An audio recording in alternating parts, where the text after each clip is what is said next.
আলহামদুলিল্লাহ। মাহে রমজান মাসের শেষ দশক পেতে যাচ্ছি। এই শেষ দশকের ভিতরে আমাদের মুসলমানদের জন্য আরেকটি করণীয় হচ্ছে ইতিকাফ। এই ইতিকাফ সুন্নতে মুআক্কাদা, অর্থাৎ একটা গুরুত্বপূর্ণ সুন্নত। বিনা ওজরে কোনো গুরুত্বপূর্ণ সুন্নত ছাড়লে গুনাহ হয়। তবে এতটুকু যে এটাকে সুন্নতে মুআক্কাদায়ে কিফায়া বলা হয়, অর্থাৎ কিছু লোক এই সুন্নত আদায় করলে অন্যরাই পাপ থেকে মুক্তি পেয়ে যায়। তাই বলে এই রকম মনে করা ঠিক নয় যে কিছু লোক যখন ইতিকাফ করছে আমি তো বেঁচে গেলাম। যাদের সময় সুযোগ আছে কিংবা সময় সুযোগ করে নিয়ে হলেও ইতিকাফ করা দরকার। এই ইতিকাফের অনেক ফায়দা, বিশেষ করে 5টা ফায়দা রয়েছে।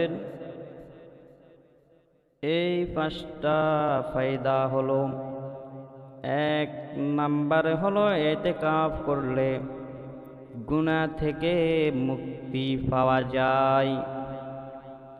1 নম্বরে ইতিকাফ করলে গুনাহ থেকে মুক্তি পাওয়াটা অনেকটা নিশ্চিত হয়ে যায়।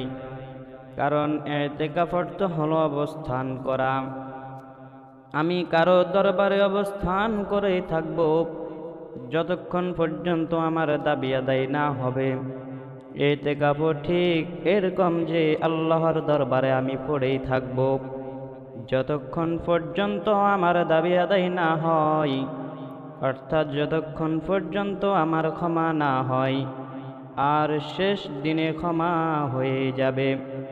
তাই ইতিকাফের দ্বারা ক্ষমা পাওয়া অনেকটা নিশ্চিত হয়ে যায়।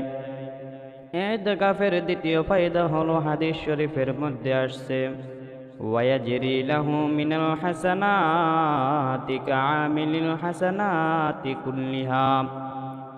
একজন মানুষের পক্ষে বাহিরে থেকে যত রকম নেক কাজ করা সম্ভব, যদি সে সব নেক কাজ করে, অর্থাৎ বাহিরে থাকিয়া যত ধরনের নেক কাজ করে, তাহলে তার যে পরিমাণ সব হইতো ইতিকাফে থাকিয়া ওই সব নেক কাজ না করলেও তার ওই সম পরিমাণ সওয়াব আমলনামায় লেখা হয়ে যায়।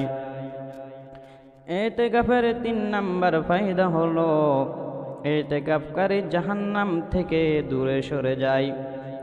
হাদিসে এসেছে, আল্লাহকে সন্তুষ্টি করার জন্য যে একদিন ইতিকাফ করে তাহার মাঝে আর জাহান্নামের মাঝে 3 খন্দক দূরত্ব হয়ে যায়।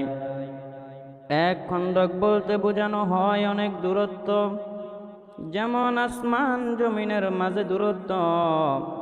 আসমান যে কত দূরে তা কেউ বলতে পারে না। কোটি কোটি আলোক বর্ষ দূরে, যা মানুষ এখনো হিসাব করে বের করতে পারেনি। এরকম 3 খন্দক দূরে চলে যায়। তার থেকে জাহান্নাম এতটুকু দূরে চলে যায়, অর্থাৎ সে জান্নাতের কাছে চলে যায়, জাহান্নাম তার থেকে দূরে চলে যায়। ইতিকাফের 4র্থ নাম্বার ফায়দা হলো, আল্লাহর সাথে ইতিকাফকারীর মনের সম্পর্ক কায়েম হয়ে যায়। আল্লাহর সাথে মনের সম্পর্ক জুড়ে যাওয়ার সবচেয়ে বড় বাধা হলো দুনিয়া। দুনিয়ার নানান রকম ফিকির, দুনিয়ার নানান রকম সম্পর্ক মানুষের মনে আল্লাহর সাথে সম্পর্ক জোড়ার পক্ষে বাধা হয়ে দাঁড়ায়। যখন মানুষ দুনিয়া থেকে বিচ্ছিন্ন হয়ে 10 দিনের জন্য মসজিদে এসে অবস্থান করে, এই 10 দিন দুনিয়ার সব কাজকর্ম থেকে মুক্ত হয়ে আল্লাহর দরবারে পড়ে থাকে, তখন আল্লাহর সাথে তার একটা সুসম্পর্ক তৈরি হয়ে যায়। এই জন্য ইতিকাফের 4 নম্বর ফায়দা হলো, ইতিকাফকারী দুনিয়া থেকে বেঁচে যায়। দুনিয়ার সকল ধরনের যাই জামিলা থেকে বেঁচে যায়। ইতিকাফের পঞ্চম নাম্বার বিষয় হলো 5 নাম্বার বিষয়, ইতিকাফ করলে লাইলাতুল কদর পাওয়াটা অনেকটা নিশ্চিত হয়ে যায়। যে লাইলাতুল কদরের ফজিলত সম্পর্কে কোরআন শরীফে বলা হয়েছে, লাইলাতুল কদরি খায়রুম মিন আলফি শাহর, লাইলাতুল কদর বা শবে কদর হাজারো মাস ইবাদত করার চেয়েও বেশি ফজিলত রাখে। হাদিসে শেষ দশকে লাইলাতুল কদর তালাশ করতে বলা হয়েছে।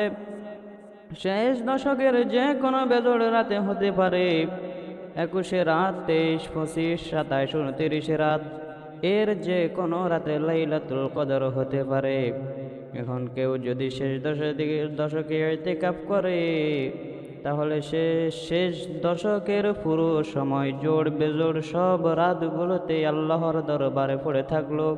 তাই লাইলাতুল কদরের ফজিলত পাওয়াটা তার জন্য প্রায় নিশ্চিত হয়ে যায়।